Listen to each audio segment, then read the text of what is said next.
जय हिंद दोस्तों, आपका फिर से स्वागत है मेरे YouTube चैनल SSGK स्टडी में। आज मैं आपके लिए लेकर फिर से आया हूं 40 प्रश्नों का प्रैक्टिस सेट जो RRB, NTPC, RPF, ALP and technician exam के लिए बहुत ही उपयोगी है। विशेषकर इसे हम तैयार किए हैं आरआरबी एनटीपीसी के लिए, जिसमें जीके जीएस के 40 प्रश्न पूछे जाते हैं।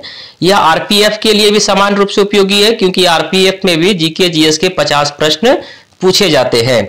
तो देर ना करते हुए शुरू करते हैं आरआरबी एनटीपीसी के सामान्य ज्ञान। पहला प्रश्न रहेगा कि सिंधु घाटी की सभ्यता में घोड़े के अवशेष कहां से मिले हैं। तो आपको बता दें, सिंधु घाटी की सभ्यता में जो घोड़े के अवशेष मिले हैं वो मिले कहां से? सुरकोटदा में। इसलिए राइट आंसर क्या हो जाएगा? ऑप्शन नंबर ए इसका राइट आंसर हो जाएगा, सुरकोटदा। दूसरा नंबर प्रश्न दिया हुआ है कि भारतीय उपमहाद्वीप मूलतः एक अंग था। जो भारतीय उपमहाद्वीप है वो मूलतः किसका अंग था? ऑप्शन ए दिया हुआ है जुरेसिक लैंड का, बी गोंडवाना लैंड का, सी आर्यवर्त लैंड का, डी अंगार लैंड का। तो आपको बता दें, जो भारतीय उपमहाद्वीप है वो गोंडवाना लैंड का भाग था। किसका भाग था? गोंडवाना लैंड का। इसलिए राइट आंसर क्या हो जाएगा? ऑप्शन नंबर बी इसका राइट आंसर हो जाएगा। तीसरा नंबर प्रश्न हो जाएगा, लोसांग एक उत्सव है। देखिए प्रीवियस ईयर में पूछा गया प्रश्न है ये कि लोसांग एक उत्सव है जो मनाया जाता है। लोसांग उत्सव जो है कहां मनाया जाता है, किस राज्य में? तो आपको बता दें, लोसांग उत्सव जो मनाया जाता है सिक्किम राज्य में मनाया जाता है। राइट आंसर क्या हो जाएगा? ऑप्शन नंबर ये इसका राइट आंसर हो जाएगा। पिछला एनटीपीसी में पूछा हुआ प्रश्न है ये। चौथा नंबर प्रश्न दिया हुआ है, भारतीय संविधान की प्रस्तावना में की संशोधन के अनुसार संशोधन किया गया था। भारतीय संविधान की जो प्रस्तावना में संशोधन किया गया था वो किया गया था 42वां संविधान संशोधन 1976। कब किया गया था? 1976 में। कौन सा संविधान संशोधन? 42वां संविधान संशोधन इसका राइट आंसर हो जाएगा। पांचवा प्रश्न है, ओजोन परत कहां पाई जाती है? तो आपको बता दें, ओजोन परत जो पाई जाती है वो कहां पाई जाती है? समताप मंडल में। राइट आंसर क्या हो जाएगा? ऑप्शन नंबर डी इसका राइट आंसर हो जाएगा, क्योंकि ओजोन परत है वो पाई जाती है समताप मंडल में। छठा नंबर प्रश्न है, इसे आप नोट कर लेंगे, इसका जवाब आप देने का प्रयास करेंगे, क्योंकि ये करंट अफेयर प्रश्न होता है। आरआरबी, एनटीपीसी या कोई भी एग्जाम है उसमें जो जीके जीएस में जो करंट अफेयर के प्रश्न होते हैं बहुत ही उपयोगी प्रश्न होते हैं। तो इसे आप इसका जवाब देने का प्रयास करें कि 16वां ब्रिक्स शिखर सम्मेलन 2024 कहां आयोजित किया गया। तो आपको जवाब देने का प्रयास करें कि 16वां ब्रिक्स शिखर सम्मेलन 2024 इसका आयोजन जो हुआ वो कहां किया गया है। आपके लिए ऑप्शन रहेगा ए नई दिल्ली भारत, बी कजान रूस, सी बीजिंग चीन, डी जोहान्सबर्ग दक्षिण अफ्रीका। तो आपको बता दें, इसका राइट आंसर हो जाएगा कजान रूस। क्या हो जाएगा? कजान रूस में ब्रिक्स सम्मेलन जो है 2024 का आयोजन किया गया है। बहुत ही इंपॉर्टेंट प्रश्न है, इसके आप स्क्रीनशॉट लेकर आप रख सकते हैं। सातवां नंबर प्रश्न है, सूर्य के सबसे निकट कौन सा ग्रह है? तो आपको बता दें, सूर्य का सबसे निकट यदि ग्रह पूछा जाए तो कौन सा हो जाएगा? बुध हो जाएगा। इसलिए राइट आंसर क्या हो जाएगा? ऑप्शन नंबर बी बुध हो जाएगा। अब पृथ्वी के सबसे निकट पूछा जाए तो क्या हो जाएगा? शुक्र ग्रह। पृथ्वी के नजदीक के ग्रह हो जाएगा शुक्र ग्रह हो जाएगा। मंगल ग्रह को लाल ग्रह के नाम से भी जाना जाता है। शुक्र ग्रह को सबसे चमकीला ग्रह कहा जाता है। सुबह का तारा और भोर का तारा भी कहा जाता है। आठवां नंबर प्रश्न है, महात्मा गांधी का राजनीतिक गुरु कौन था? तो आपको बता दें, महात्मा गांधी का जो राजनीतिक गुरु थे कौन थे? गोपाल कृष्ण गोखले। इसका राइट आंसर हो जाएगा। नौवां नंबर प्रश्न है, विक्रमशिला विश्वविद्यालय का संस्थापक कौन था? तो आपको बता दें, विक्रमशिला विश्वविद्यालय के जो संस्थापक थे वो कौन थे? धर्मपाल। राइट आंसर क्या हो जाएगा? ऑप्शन नंबर डी इसका राइट आंसर हो जाएगा। क्यों? विक्रमशिला विश्वविद्यालय का संस्थापक थे धर्मपाल। 10वां नंबर प्रश्न है, जय हिंद का नारा किसने दिया? तो जय हिंद का नारा किसने दिया था? इसका जवाब देने का प्रयास करेंगे, क्योंकि जय हिंद का नारा किसने दिया था? ये सुभाष चंद्र बोस, बी महात्मा गांधी, सी मोतीलाल नेहरू, डी राजेंद्र प्रसाद। इसका जवाब आप देने का प्रयास करें कि जय हिंद का नारा किसने दिया है। 11 नंबर प्रश्न रहेगा, भाषा के आधार पर रचित भारत का प्रथम राज्य कौन सा है? भाषा के आधार पर रचित भारत का जो प्रथम राज्य है कौन सा है? वो है आंध्र प्रदेश। राइट आंसर क्या हो जाएगा? ऑप्शन नंबर ए इसका राइट आंसर हो जाएगा, आंध्र प्रदेश। 12 नंबर प्रश्न दिया हुआ है, 12 नंबर करंट अफेयर प्रश्न है, इसका भी जवाब आप देने का प्रयास करें कि अक्टूबर 2024 को दूसरे कार्यकाल के लिए हरियाणा के मुख्यमंत्री के रूप में किसने शपथ ली।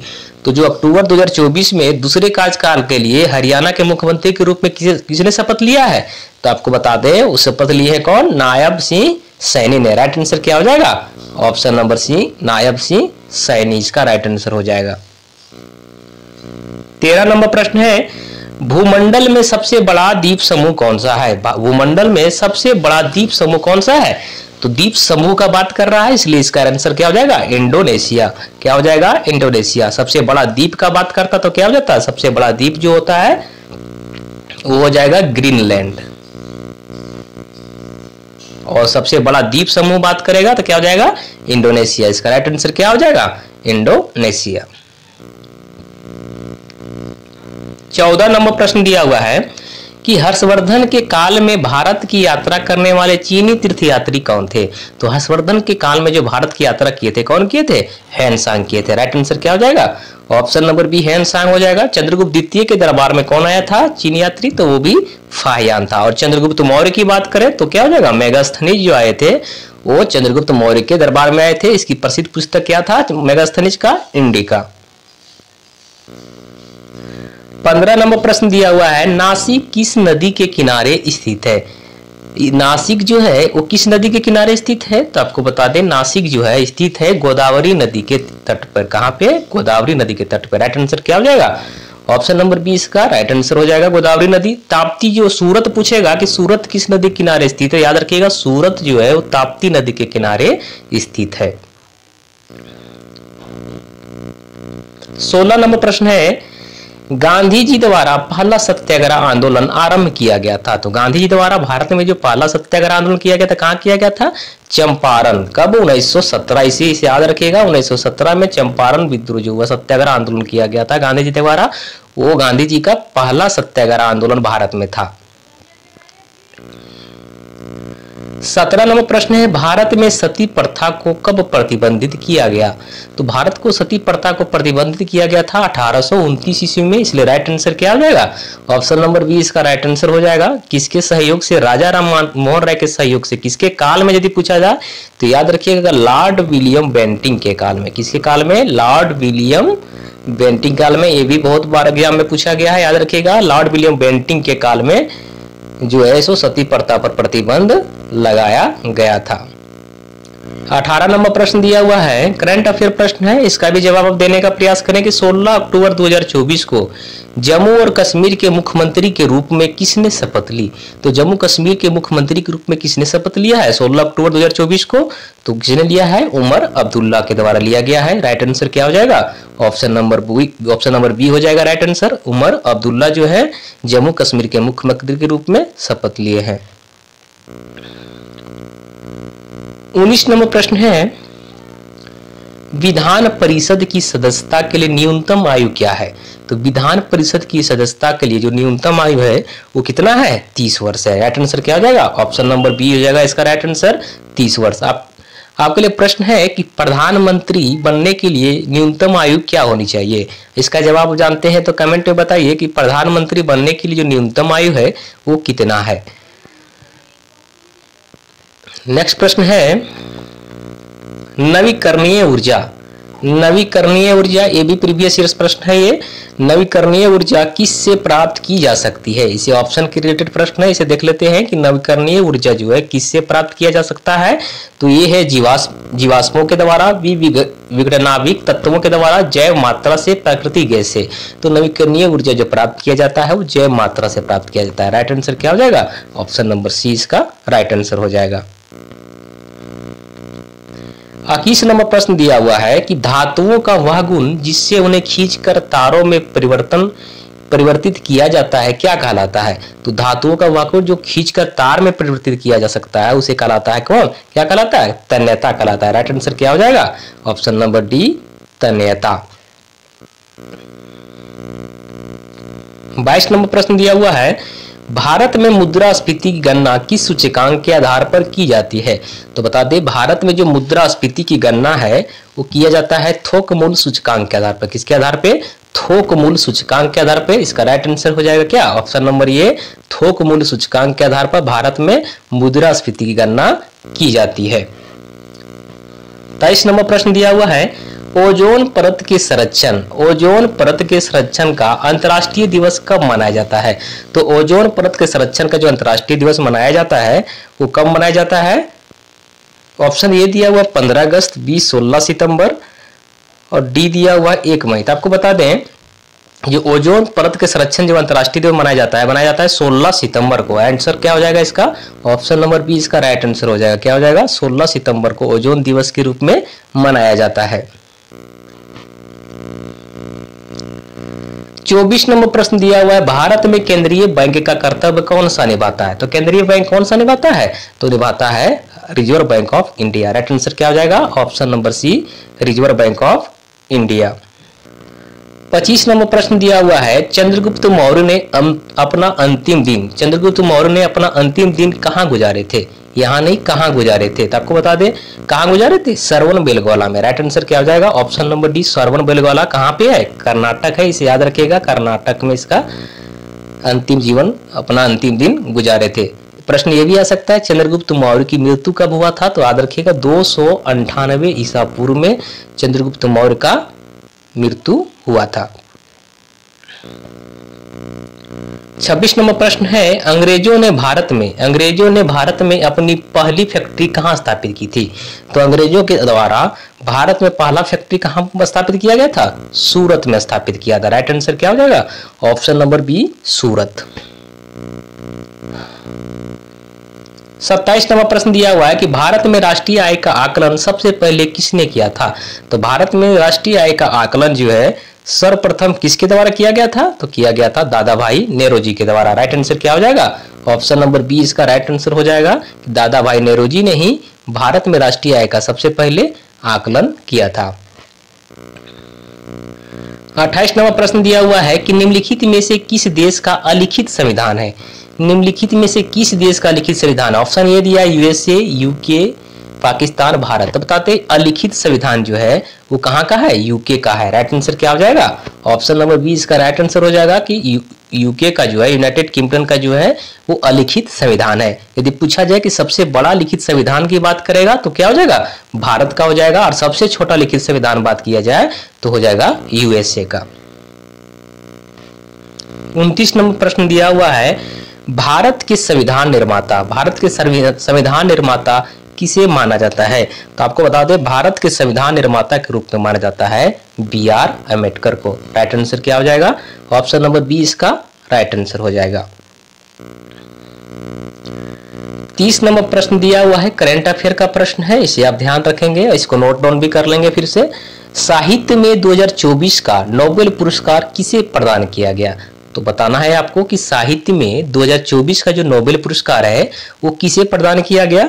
आपका ऑप्शन दिया हुआ है, ए हारुकी मुराकामी, बी हान कांग, सी और हान पामुक, डी मार्गरेट एटवुड। ये पिछला क्वेश्चन जो पिछला सेट मैंने इसका डिस्कशन कराए थे उसमें भी ये प्रश्न पूछे थे हम, तो इसे भी आपको याद होगा। तो इसका कमेंट में जवाब देने का प्रयास करें कि साहित्य में 2024 का नोबेल पुरस्कार किसे प्रदान किया गया। तो आपको बता दें इसका राइट आंसर हो जाएगा हान कांग। राइट आंसर क्या हो जाएगा? हान कांग को साहित्य में 2024 का नोबेल पुरस्कार से प्रदान किया गया। 31 नंबर प्रश्न दिया हुआ है, राज्यसभा के लिए राष्ट्रपति द्वारा कितने सदस्य को नामित किया जाता है? तो राज्यसभा में कितने? 12 हो जाएंगे। और लोकसभा रहता तो कितना हो जाएगा? 14। लोकसभा में 2 और राज्यसभा में 12। टोटल यदि पूछा जाए तो कितने राष्ट्रपति द्वारा नामित किए जाते हैं? तो हो जाएगा टोटल पूछा जाए तो 14 हो जाएगा। लोकसभा में 2 और राज्यसभा में 12। 32 नंबर प्रश्न दिया हुआ है, भारतीय संविधान का कौन सा अनुच्छेद राज्य सरकारों को ग्राम पंचायत के गठन का निर्देश देता है? ये भी प्रीवियस ईयर प्रश्न है। तो आपको बता दें कौन सा अनुच्छेद जो है राज्य सरकार को ग्राम पंचायत के गठन का जो है सो निर्देश देता है। तो कौन सा संविधान? अनुच्छेद 40 का संबंध जो है ग्राम पंचायत के गठन से संबंधित है। 33 नंबर प्रश्न है, एमनेस्टी इंटरनेशनल क्या है? एमनेस्टी इंटरनेशनल जो है वह क्या है? तो आपको बता दें, एमनेस्टी इंटरनेशनल का संबंध जो है वह है एक मानवाधिकार संगठन। क्या है? मानवाधिकार संगठन है। इसलिए राइट आंसर क्या हो जाएगा? ऑप्शन नंबर बी इसका राइट आंसर हो जाएगा कि यह एक मानवाधिकार संगठन है। 34 नंबर प्रश्न दिया हुआ है कि आगरा शहर की स्थापना किसके द्वारा किया गया? तो आगरा शहर की जो स्थापना किया गया सिकंदर लोदी के द्वारा किया गया। किसके द्वारा? सिकंदर लोदी के द्वारा। कब किया गया? 1504। ये भी एग्जाम में पूछता है, इसे भी आप ध्यान रखेंगे कि आगरा शहर की जो स्थापना है सिकंदर लोदी ने 1504 ईस्वी में किए थे। 35 नंबर प्रश्न दिया हुआ है, भारत का जो प्राचीनतम वलित पर्वत है वो कौन सा है? तो बता दें, भारत का जो प्राचीनतम वलित पर्वत है वो है अरावली पर्वतमाला। राइट आंसर क्या हो जाएगा? ऑप्शन नंबर ये जो हो जाएगा अरावली पर्वतमाला। प्रश्न ये भी आता है कि हिमालय कैसा पर्वत है? तो हिमालय भी जो है एक वलित पर्वत का उदाहरण है। 36 नंबर करंट अफेयर प्रश्न है, ये भी पूछा हुआ प्रश्न है, पिछला सेट का पूछा हुआ प्रश्न आपका है, इसे आप याद कर लेंगे पूरा। 2024 में टाटा ट्रस्ट का नया अध्यक्ष किसे नियुक्त किया गया है? तो 2024 में जो टाटा ट्रस्ट का नया अध्यक्ष है उसे किसे नियुक्त किया गया है? तो आपको बता दें, नियुक्त किया गया है नोवेल टाटा को। राइट आंसर क्या हो जाएगा? ऑप्शन नंबर सी इसका राइट आंसर हो जाएगा, क्योंकि 2024 में टाटा ट्रस्ट का नया अध्यक्ष चुना गया है। किसे? नोवेल टाटा को। 37 नंबर प्रश्न दिया हुआ है, द्वार समुद्र किस वंश की राजधानी थी? तो द्वार समुद्र जो है किस वंश की राजधानी थी? होयसल वंश का। राइट आंसर क्या हो जाएगा? ऑप्शन नंबर ये इसका राइट आंसर हो जाएगा होयसल वंश। 38 नंबर प्रश्न दिया हुआ है, जल में तैरना न्यूटन की गति के किस नियम के कारण संभव है? तो जल में जो तैरना है न्यूटन के तीसरे गति से संबंधित है। किस गति से? तृतीय नियम से संबंधित है। राइट आंसर क्या हो जाएगा? ऑप्शन नंबर सी इसका राइट आंसर हो जाएगा। 39 नंबर प्रश्न है, गुट निरपेक्ष राष्ट्रों का प्रथम सम्मेलन कहाँ हुआ था? तो गुट निरपेक्ष राष्ट्रों का जो प्रथम सम्मेलन हुआ था वो बेलग्रेड में हुआ था। कब हुआ था? 1961 ईस्वी में। राइट आंसर क्या हो जाएगा इसका? ऑप्शन नंबर ये बेलग्रेड में हुआ था। और कब हुआ था पूछा जाए तो क्या हो जाएगा? 1961 ईस्वी। 40 नंबर प्रश्न दिया हुआ है और सेट का ये अंतिम प्रश्न रहेगा, क्योंकि आरआरबी एनटीपीसी में जो जीके जीएस के प्रश्न पूछे जाते हैं वो 40 ही प्रश्न रहते हैं। तो इसका 40वां प्रश्न है कि प्रकाश तरंग किस प्रकार की तरंग है? तो आपको बता दें, प्रकाश तरंग जो है किस प्रकार का तरंग है? अनुप्रस्थ तरंग है। राइट आंसर क्या हो जाएगा? ऑप्शन नंबर ये इसका राइट आंसर हो जाएगा अनुप्रस्थ तरंग। यदि आपसे पूछा जाए कि ध्वनि तरंग किस प्रकार का तरंग है, तो ध्वनि तरंग जो है वो अनुदैर्ध्य प्रकार की तरंग है और प्रकाश तरंग अनुप्रस्थ प्रकार की तरंग है। चलिए, वीडियो कैसा लगा? यदि वीडियो अच्छा लगा हो तो लाइक कर दीजिए, दोस्तों के साथ शेयर भी कर दीजिए, तथा मेरे चैनल पे पहली बार आए हैं तो मेरे चैनल को सब्सक्राइब भी कर लीजिए। चलिए, मिलते हैं आपको नेक्स्ट सेट के साथ, तब तक के लिए धन्यवाद।